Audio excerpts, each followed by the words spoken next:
আসন গ্রহণ করার জন্য অনুরোধ করছি যে হুজুরাবাদ শান্তির মহানগর শাখার অন্যতম সভাপতি জনাব মৌলানা মুক্তার হোসেন সাহেবকে। সম্মানিত উপস্থিতি, এ পর্যায়ে আপনাদের সামনে সংযুক্ত বক্তব্য নিয়ে আসার জন্য অনুরোধ করছি যুবদলের বাংলাদেশ সিলেট মহানগর শাখার সংগ্রামী সংগঠন সম্পাদক মুফতি সিরাজুল ইসলাম সাহেবকে।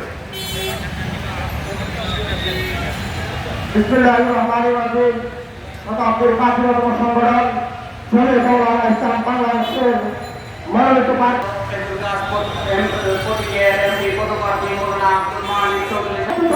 হাত তুলে সবাই হাত তুলে ঘুরে ঘুরে একটা স্লোগান দিতে হবে ইনশাআল্লাহ।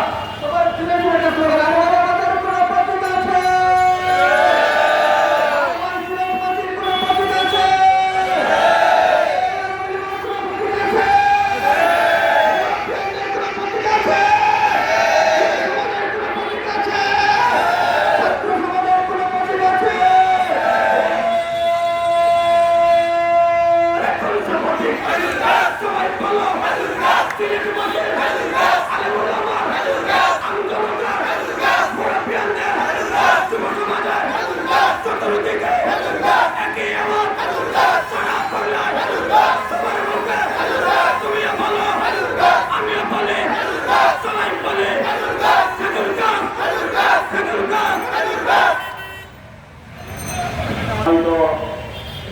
আজকের এই সবার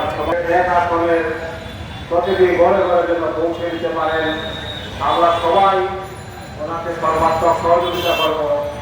আল্লাহ তাআলা আমাদেরকে তৌফিক দান করুন। আমি সম্মানিত সিলেটবাসী, আপনারা জানেন আমাদের এই আব্দুল্লাহ চৌধুরী সাহেব ছোটবেলা থেকে ছাত্রদের কাজ করে সম্মানিত চৌধুরী সাহেবের প্রচারণায় আমরা অংশগ্রহণ করেছি। আমি জমিয়তে উলামা ইসলাম, যুব জমিয়ত এবং ছাত্র জমিয়তের কেন্দ্রীয় নেতৃবৃন্দকে আন্তরিক মুবারকবাদ এবং অভিনন্দন জানিয়ে নগরবাসীর কাছে দশটা আহ্বান করতে চাই। জমিয়তের প্রতি, খেজুর গাছের প্রতি, শান্তির প্রতি, ইনসাফের প্রতি, খেজুর গাছ মার্কায় আপনাদের দোয়া এবং সহযোগিতা এবং ভোটকে আমার কথা শেষ করলাম। আলহামদুলিল্লাহ আমরা সর্বত্র আমরা চেষ্টা করবো কাজ করবো এবং আমরা রওনা করলাম আব্দুল্লাহ দিয়া আপনারা তার পাশে থাকবা এবং আমারও করে চলে যাবেন বক্তৃতা যে তারা ভোট দিলে আমরা যদি আমরা বলতে পারবো আলিগুলো আমরা ভোট চেয়েছি এই পুস্তকটা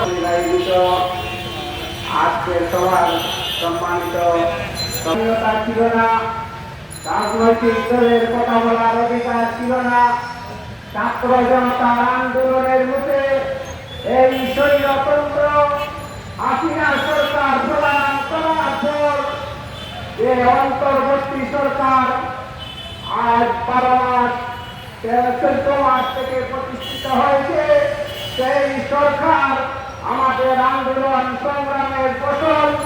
সেই সরকার বাংলাদেশের জন্য অনেক চক্রান্তে লিপ্ত আছে।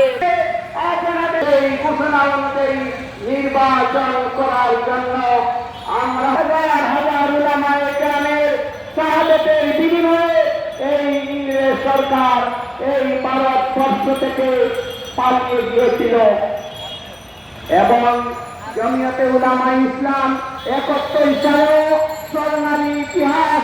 সেই জমিয়ত একমাত্র ইসলামী সংগঠন যে সংগঠন 1971 সালে বাংলাদেশ, ভারত এবং পাকিস্তানে লক্ষ লক্ষ শরণার্থীদেরকে খাদ্য সহযোগিতা দিয়ে